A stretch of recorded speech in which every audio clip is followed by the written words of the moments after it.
Intro starts in 3, 2, 1.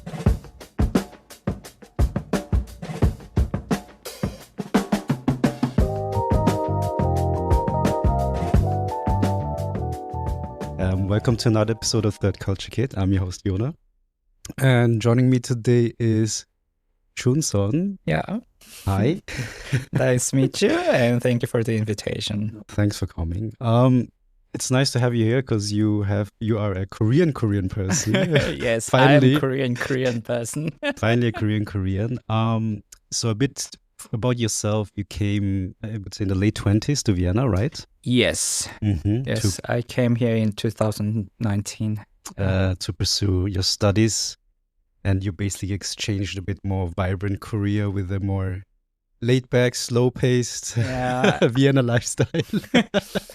Yeah, somehow, yes, true. Although the institute I was quite, they were full of workaholics. Okay. Oh, there's also this side. Yeah, true. Thanks for being here. You know, my sister was in the first episode. We talked a little bit about like what it's like to raise a child in Korea, because she saw how competitive it can get. Also from the financial standpoint, she told me this already started a bit in kindergarten, where she saw that. And I think that's one of the reasons she came back to Austria, because she maybe thought it's better for my children to have a bit more, I would say, Austrian style, a bit more relaxed education system. And I was curious, like, for a Korean person like you, I mean, you revealed that your school education is a bit longer time ago, and exactly. This is also kind of a disclaimer that I want to make for the listeners, because yes, I'm 35, and my time in my school was like almost 20 years ago. So I mean, yes, I can share my experience in my high school, high school, middle school, whatever. But the thing I talk will be quite outdated. But it's still interesting. So from your perspective, or what you've experienced in the school system, would you say that it was quite competitive? If you can compare it, I don't know how much you can compare it, or what you've heard from, like, let's say, European education systems. So basically, so when I was in middle school and high school, so I think what you need to know is there's a really big exam, it's kind of matura thingy, but it's more like the official name is I think it's a college scholastic entrance exam exam to so that is to test how much you are ready to study in university. And everybody takes that exam. It's a one-day exam, and then everybody, so I think it's like whole 12 years of education is for preparing that exam to get into the university.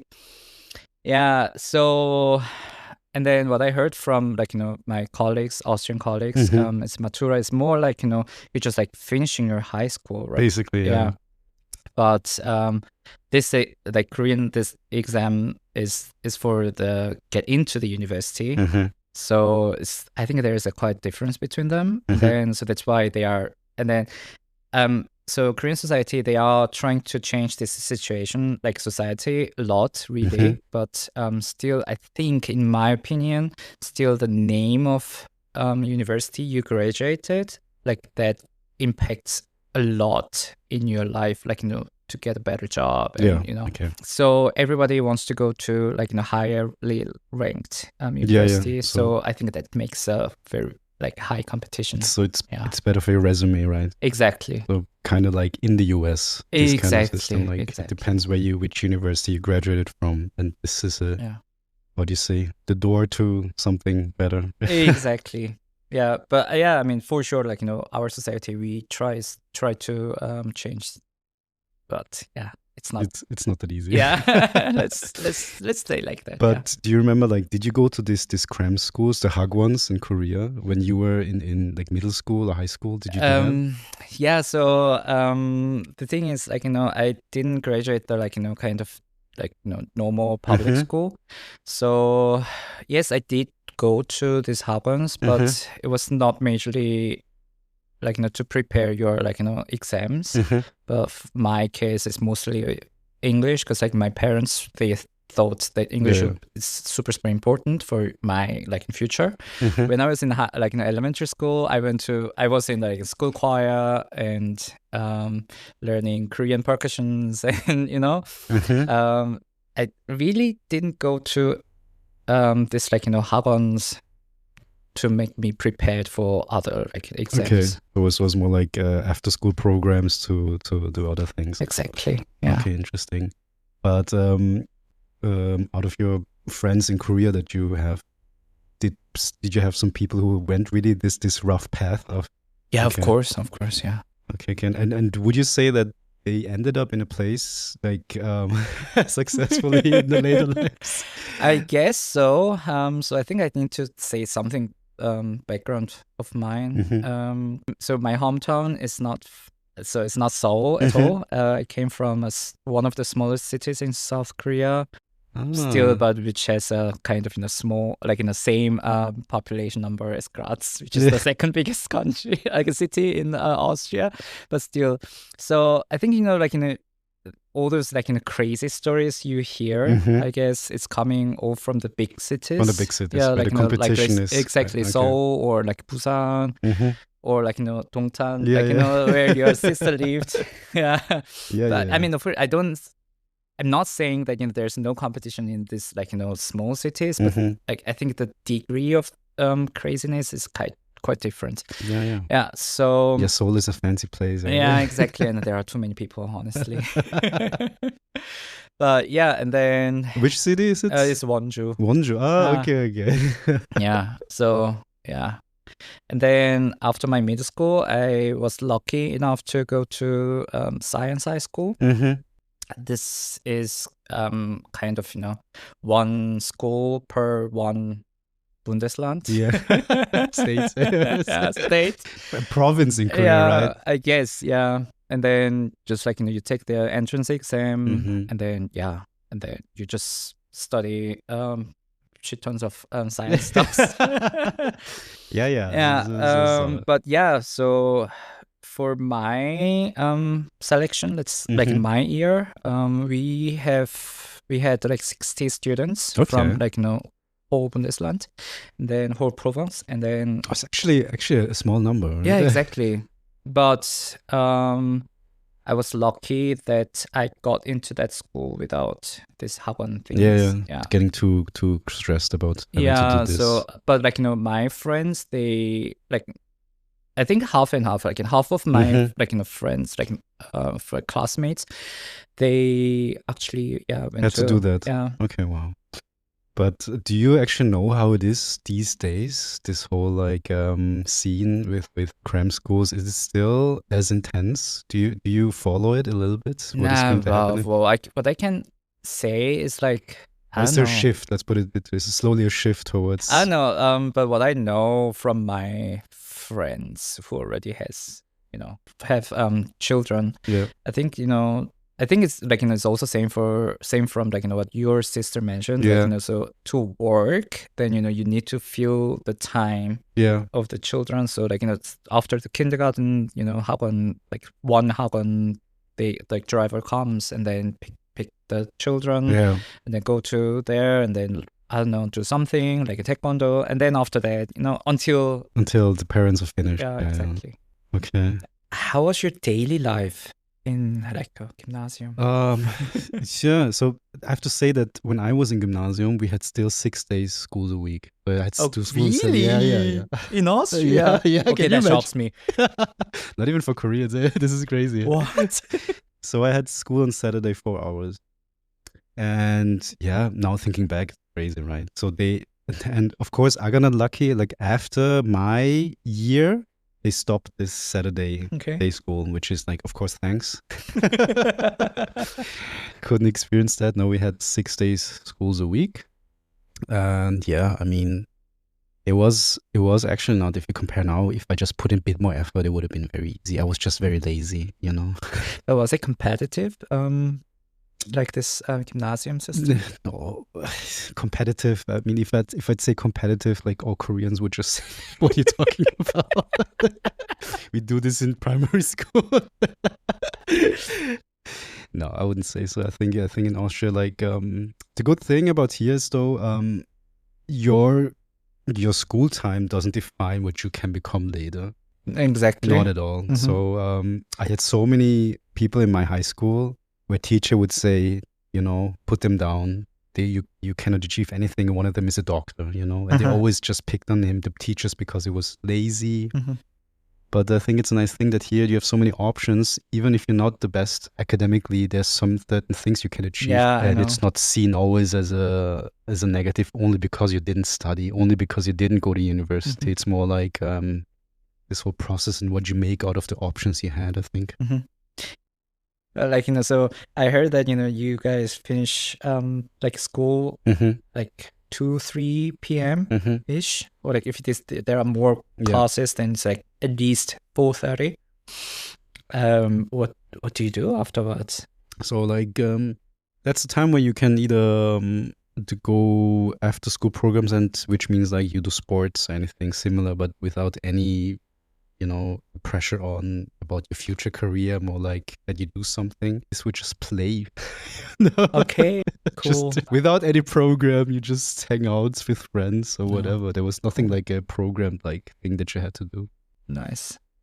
Because I really, when I was like thinking back of my like high school period, it was wild.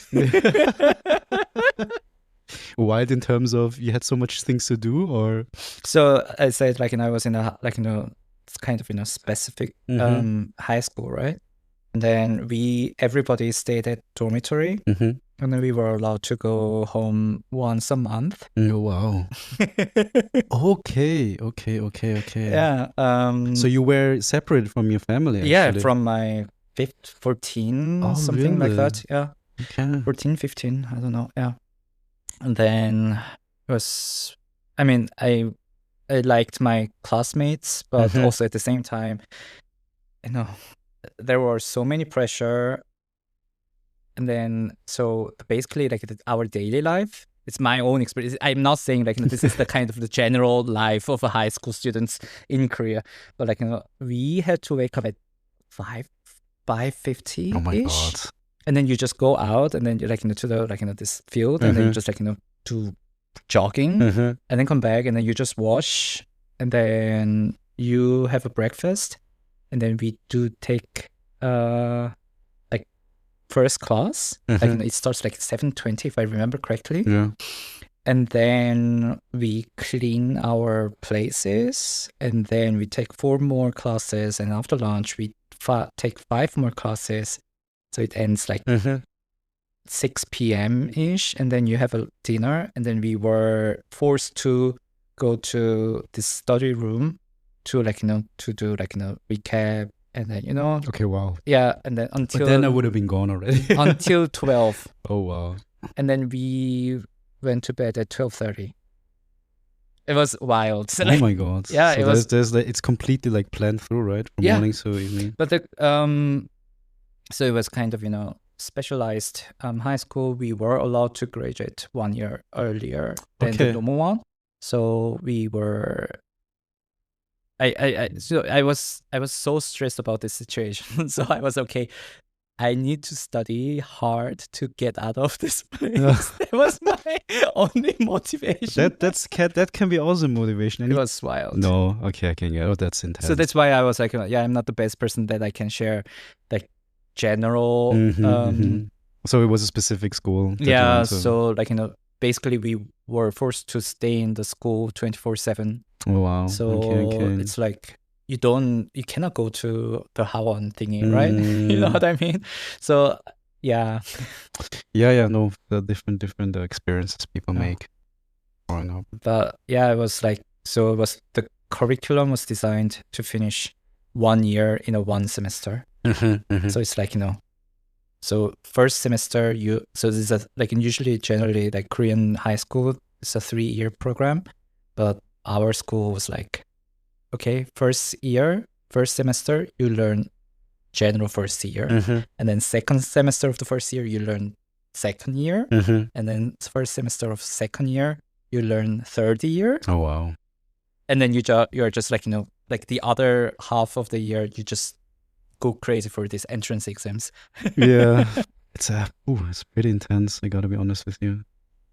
Oh wow. But you managed. Well, the only motivation I had is I have to go like escape from this shithole. Okay, well, yeah, it's good that you made it. But I was like, so that's why I was curious how, like, the general high school students in Austria is Yeah, like, I would say it's definitely more relaxed. It's not as strict. And I think you have a lot of different options. But I would say in general in Austria, I would say in general that you have so many options to, regardless of your financial background, I would say that you can get certain ways of education. And yeah, I would say so. That's the really good thing. I don't know. I actually wanted to ask so many questions about this. How did you feel like, studying in Austria as a Korean? How did it feel? You mean my How was it? high school days or university days? I think university will be still okay, but like during like in the high school, middle school. Yeah, growing up, it was definitely difficult at times being Korean, and it's definitely not easy, I would say. Exactly, because like I mean, for adults, we know that there are some certain like expressions that we shouldn't say out of our mouth, right? Yeah. But like for children, they don't have any boundary, So right? like kids don't have any boundaries anymore, like especially teenagers. So you had all kinds of comments, and yeah, I would say they were crazy times, of course, definitely. But you had to find your way somehow. It was not easy, I have to say. I can imagine. I have to say, so a lot of ignorancy, a lot of weird stuff. So especially like in my time when I grew up in the 90s, there were not many Asian people, right? Couple Koreans that you knew from, because I also went to church. So you knew that, but apart from this, you're a bit alone. And the older you got, you're more and more aware of these things, right? So when I was in kindergarten or like in primary school, it's not so much, but then you get older and you're way more aware of these things. So I would say like this whole middle school period was definitely not easy, I would say, because you then you struggle with a bit of identity and you don't fit it here and there. I mean, you try, but it was definitely not easy. Yeah. I would say I can speak pretty much for, all I can say is for the Koreans that grew up here. I think a lot of people try to reject a little bit this Koreanness that we had, because that's what made you different and you didn't want that. And this is what they pick on. So we try to reject it, I would say, even me. Maybe sometimes unconsciously even, like... But then I also realized as I got older, me doing this made me very unhappy. So that I also realized, this is how I am. And it's such a nice thing that, I have this Korean side from my parents. And as I get older, I'm more embracing it. And I'm happy with this now, So I just live it out to the fullest as I can. Okay. Both worlds, I would say. Yeah. So I mean, I think it's like... you can just experience like both of the world in a very like high level. Yeah. The times when I think back, when this feelings of rejecting these Korean things that I had at some point, now thinking back, I'm so happy that I had it, because I was able to experience so many interesting things through my parents. Exactly. Knowing Korean culture a little bit, still able to speak the language, food, everything. It's just like I would have missed all of this if I hadn't had that. So now thinking back, it's amazing. Yeah. And just absolutely. I wouldn't wish like in a different way. Absolutely. So you've been here now, let's say, how long is it? 6 years. 6 years. 6 years. What do you miss the most from Korea? Food. Food? Jesus Christ, food. Of course. I mean, it's not that bad situation, because like there are so many Korean restaurants. But it's, I would say it's still not the same, right? Of course, it's not the same. Of course, you cannot expect it, right? Yeah, sure. I mean, the ingredients are different. You cannot get the original, of course, things from Korea, right? But I think they are quite decent. And one restaurant, so last year my parents came and I brought them to that restaurant, and then my dad was so satisfied with with the quality of the restaurant. Oh wow. I was like, okay. At least. But yeah, and also I think 2019, first of all, I didn't see so many like Asian restaurant in Vienna, but I think the things are getting better, I guess. Yeah. So I think also, I would say, especially like general Korean food became so popular in the past years, right? It's Yesterday, crazy. man, yesterday I saw from the Instagram reels that's in Prato. Yeah. There's a one like this bitte or something. Yeah. Sells the Korean bingsu. Oh, really? Yeah. I think I've seen this too. Yeah. Yeah, I was like, what? What is happening? No, you have to see. You have to imagine this is crazy. So I was born and raised here, right? So for me, growing up, you barely see any. You see Asian supermarkets, right? Convenience stores, but they sell everything, like from Indian to Japanese to Chinese, Korean. But nowadays, it's like you can even buy Korean ramen in instant ramen in supermarkets, and this is crazy. Like I couldn't even imagine this like 15 years or 10 years ago. Even. Really? Yeah, she just Now you can order like Korean items from delivery services, Austrian delivery services, which sell Korean products like mandu, like dumplings. Yeah, and also in the first district, there's a Korean cosmetic shop, right? Yeah. I was like, what is happening? What is happening? So you miss the food, and what kind of Korean food? What is your thing? Everything, almost everything. I mean, I think like some traditional food. I think I can cook. I mean, there are good recipes on the YouTube. So whenever I miss it, then I can make it. But if you go to social media and then see like Korean posts, and then Koreans they're obsessed in food. Yeah, they're obsessed. Right? A bit too much for me sometimes. Yeah. And then always they're like new trends. Like they combine like this and this, and it's crazy. Yeah, it's crazy, and I want to try it. Yeah, I want to try it, but I cannot try it here. that drives me crazy. Also, it's difficult probably to recreate everything here that you want to do. Exactly. Yeah. But that's also one fun thing to watch is like I think food trends in Korea. I feel they go only maybe one year max, and then you just have something new. Yeah. Well, here in Vienna, it just goes so many years. Everything takes so long time. Yeah, it right? takes a long time. It's just you can ride like a popular foods wave right now for at least a couple of years until it goes down. Yeah, true. And also it comes quite late. Yeah. Also like this like Dubai chocolate. Yeah, like, exactly. That thing. Kind of I never tried it, but I think it was already like hyped like very fast when it came out, and then after like it was disappeared in Korean trends. Okay, it came to Austria. Yeah, that's the thing in Korea. It's like 1 year, and then if you miss it, you missed it. There's nothing you can do afterwards. Interesting. Funny thing. Yeah, but how do you feel? Is a certain thing feel like this is much better in Austria? Like either it's food wise. I don't know. Honestly, if you live in Seoul, Seoul is a really, really big city. Very like a food-wise internationalized cities. Like the Koreans, they go everywhere, like in France, Italy, New York, and then they work there, and they come back. They bring their like the original recipes to Seoul, right? So if you live in Seoul, you can try almost everything, right? So. But I gotta be honest with you. The last time I was in Korea when was this? Last year. It was last year May. Okay. Last year May, and it's crazy. Like a lot of like all these bakeries in Seoul, the majority are insane. They're so good. It's like I don't know. Honestly, I couldn't tell the difference. So I don't know. But that's what you said. It's like majority of this either it's owner or the chefs. They go to Europe, learn everything, come back, and then they put all of their passion into exactly. And it's really good actually. But when you think about your time in Korea, like, what would you feel like there were some difficulties for you? Did you feel like some struggles when you were living there, and then you realized once you left it, okay, those are one of the things coming to Europe? Yes, Koreans usually they are.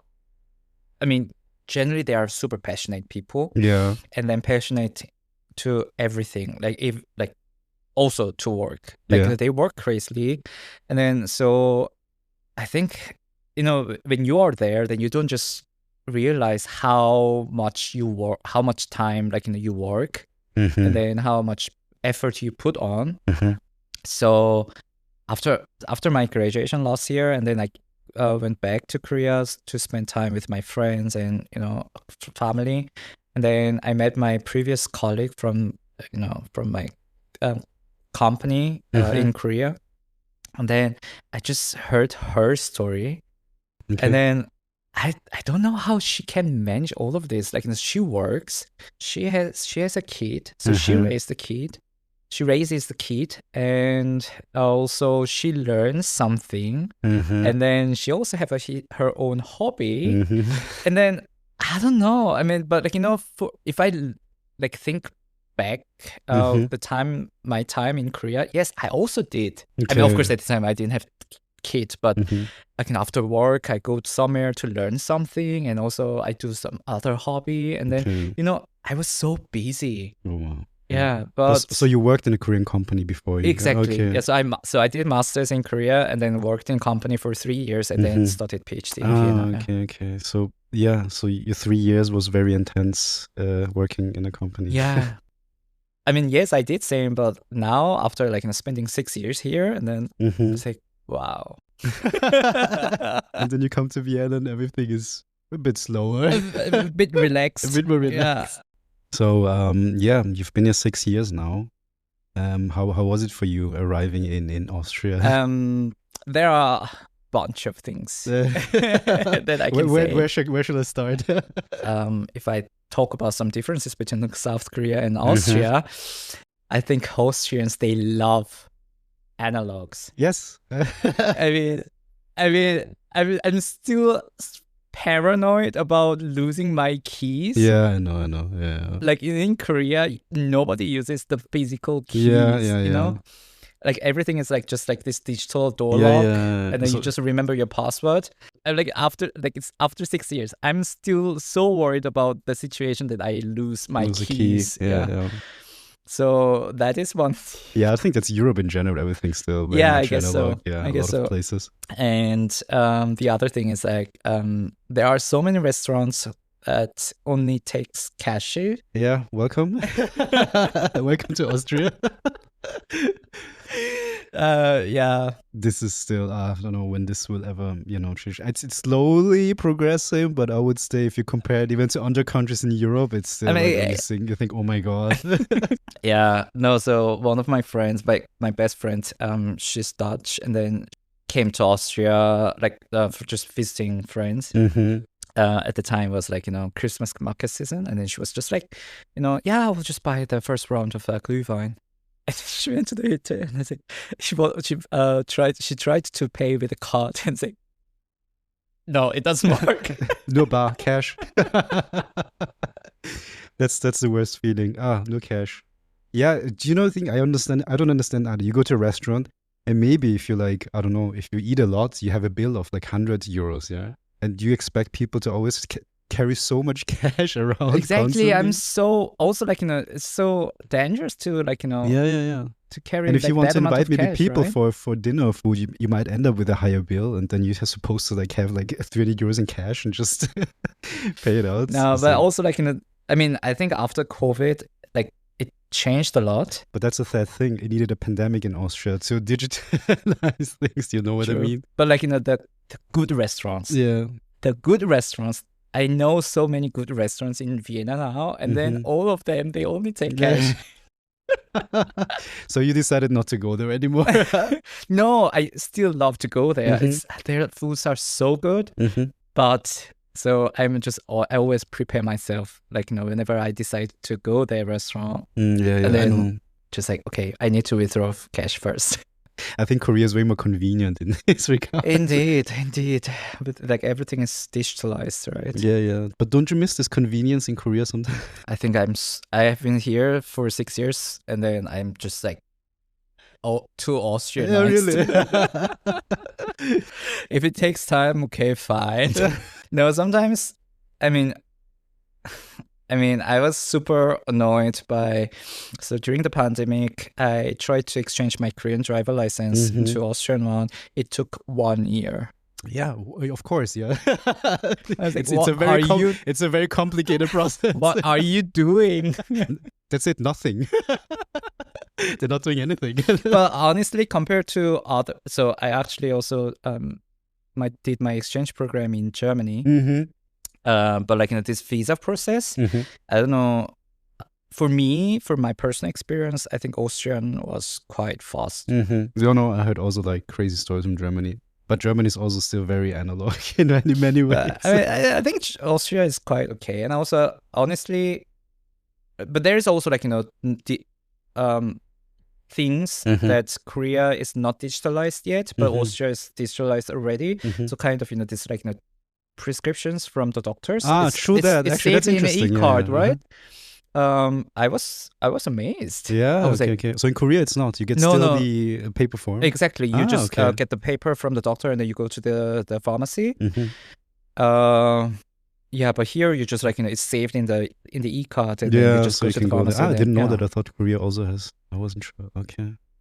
Yeah, but on the other hand, I would say, but these processes in Korea are still a bit faster. Like even getting a doctor's appointment. Yeah. Oh God. Yeah, I think Korea is the only country that you can just like you don't make any appointments. You just walk into any specialized doctors. Yeah. I think Vienna is still okay. Compared to other like crazy stories that I heard from other countries, other European countries. No, that's definitely like all these kind of bureaucratic things in Korea are so fast that it's always indeed it's insane. I think it's always difficult to describe when you've never experienced like what it is in Korea. If you want to get something, it's just done, Yeah, no. People don't have time to wait. It's just done. Yeah, also, I don't know. Yeah, of course. I mean, I'm super satisfied with the Wiener Linien and also ÖBB. But I mean, if if KTX, the Korean fast train, if it is delayed for 3 minutes, people will be angry. Yeah. You know what I mean? But like in 3 minutes in ÖBB or Wiener Linie, let's say, yeah, still fine, Yeah, Korean angry is also different. Angry Korean customers, that's next level. Oh God, that's next level, yeah. Yeah. So one thing, I mean, I grew up here, so I know this, but which also drives me insane is that almost everything is closed on the weekends. You cannot go in the supermarket on Sundays, you know what I mean? This is like, I don't understand, there's so many European countries, cities where it's open, I mean, why? What is the problem? Exactly. So one time I was visiting my friends in Copenhagen. It was Sunday. And then, no, it was Saturday. Anyway, it was weekend.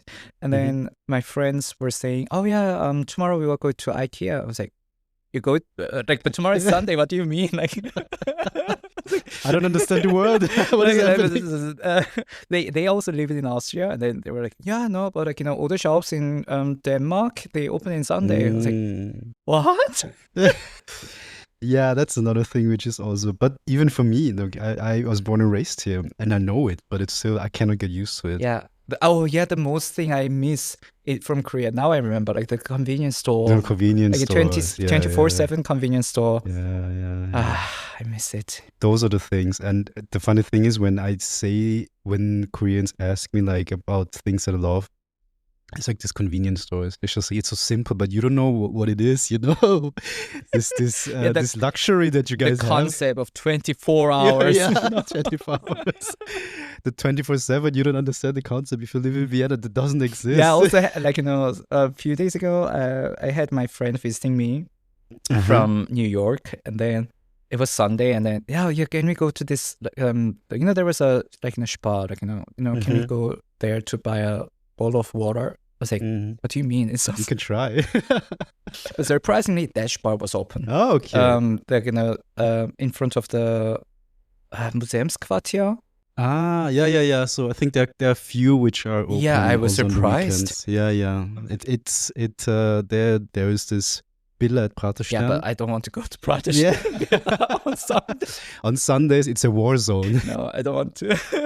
Yeah, it's like a war zone. It's like a zombie movie. Oh, God. Apocalypse, and it's like thousands of people rushing in. Everyone's angry and wants to get out, and the queue is insane. Yeah. It's like terrible. And I feel like, guys, we just open a couple more supermarkets. We can avoid all of this. Yeah. But would you say that from your side now, you prefer like being in Vienna, and would you consider actually going back to Korea at some point? I mean, I'm not a person like you just set the goal and then you just like work crazily to achieve that goal. I'm not the kind of person.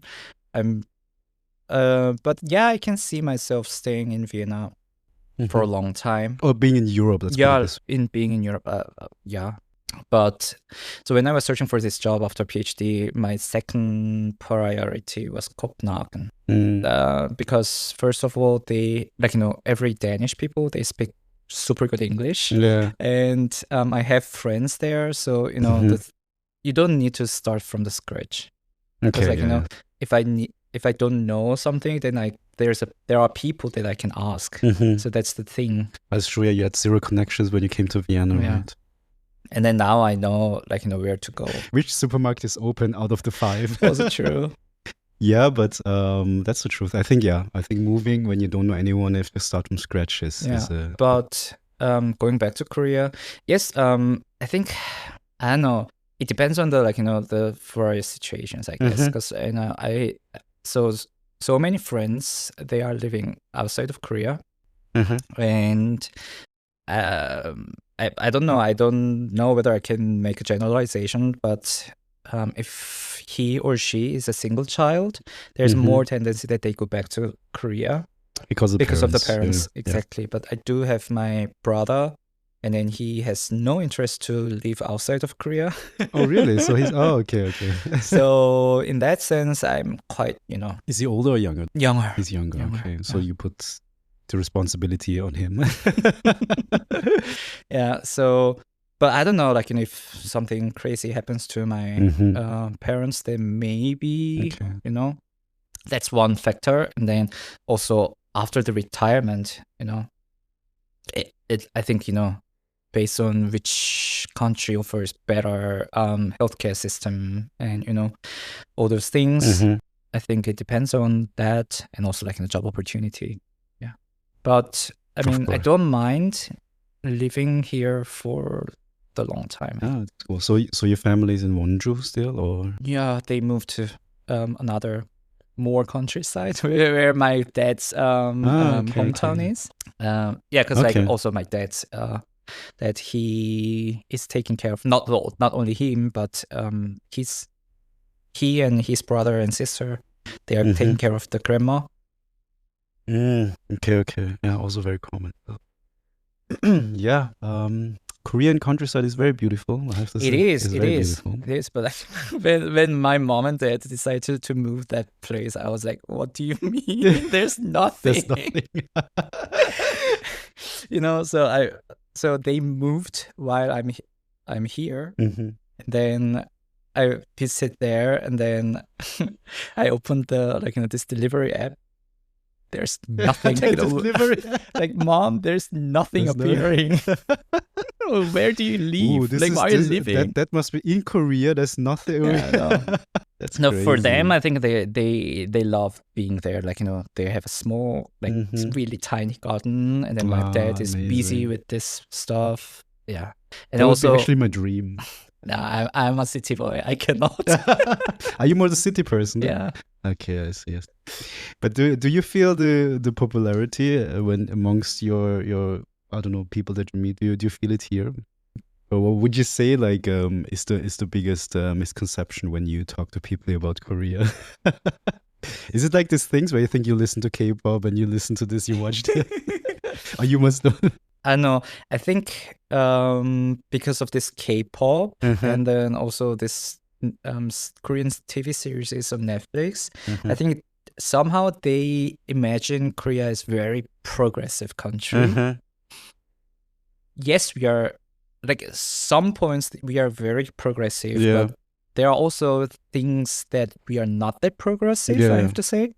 Sometimes I see some, problems from Koreans, that how they, how they communicate or react with non-Koreans. I mean that the social aspect is sometimes not very progressive. Yeah, well, let's say in broader way, it's a kind of racism. Sure. Yeah. So no. Yeah. This is. I totally agree with you. I think some of the things I can also see, when it comes to technological stuff, digital things, and everything, it's very progressive. But then when it comes to some social aspects, you can clearly see there's so much work still. Yeah. So there's racism or how can I say, some the gender equality Yeah, between yeah, male of and course, of female, course. although, and then also this traditional patriarchal Yeah, system. it's still there Yeah. very So much. yeah, on the screen, like everything can be idealized, Yeah. right? Of course. No, that's a good point. I think yes, I think you especially when you understand Korean and you can see then this kind of differences and still this. Yeah, exactly. I mean, yes, like the older Korean men, Mhm. like from this series, they are super gentle, Yeah, super yeah, yeah. handsome, super polite, and like, That's not the truth. Like, it can be, of course, but of course, if you yeah. go there, you also will see that. No, that means Yeah, like of course. It's a fictional story, it's a fictional right? thing, of course. No, with this point, I totally agree with you. I think there's so a lot of things still which are not that progressive. No, When you're there, when you talk to people and you have conversations, actually, then you clearly see that they have still a very, I would say, a mindset which is a bit more old-fashioned. I would say. Yeah, I totally agree. Yeah, that's what I always I'm shocked. Whenever I once a year I go to Korea and then meet my friends and then talk to them, and sometimes, I mean, of course they don't intend, Yeah. but sometimes from their sentences, I was like, oop. Oop. Yeah. What was that? I was like, did you say? No. I can understand. I think so what I also see is, I mean, there are, for instance, the Koreans who go overseas and live here, just like immigrates to the other countries.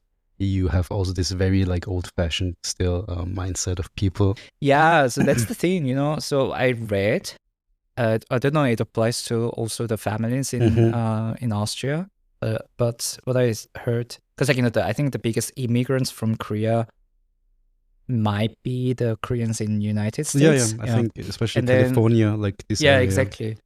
And then what I read was so they came from like 60s or 70s, and then their Korea is like, the 1960s Korea. You know what I mean? So no, that's actually the truth. It's not even like I can totally tell you from how it is with the generation here of Koreans of my parents who came, because they came in the 80s, they come here, they have this mindset, and then of course they mingle around with other Koreans who came at the same yeah, exactly. year and have still this mindset. So there's not much progression going on because they just within the circle most of the time, and then they, affirm each other's opinions about certain things. So there's not much opening up to. True. And then you grow up here, and then you have this Austrian kindness, the Europeanness, but then you have this Korean, let's say, conservative thing at home. And they don't understand you, right? And this was always a conflict. Yeah, because it's like every time I visit Korea, it's completely different, Like also like not only the technology, but also the social, common sense. It always changes. But yeah, I totally get you. So here it's a bit more, it stagnates. So it doesn't really do much. It takes a bit to break these barriers and this ideas of this generation a little bit. But it's not, I would say it's not only just Koreans, it's just all like immigrants, overseas, especially in that age, in that generation. It's always difficult. There's difficult communication barriers between our generation, parents' generation. Yeah, I mean, even in Korea, like generations, it's crazy. It's very intense. There's also for me, whenever my dad or I bring up this kind of political, discussion. Oh, yeah, it's a hot topic. Between generations, because Korea society, I mean, also economy grew up so fast. Yeah. And then everything changed so fast. So I think having common sense between generations is super hard, I guess. Yeah, I think it's even more, the differences are probably even more crazier because it just changed so quickly throughout this time. No, it's so interesting. Before we finish this up, who's your favorite musician?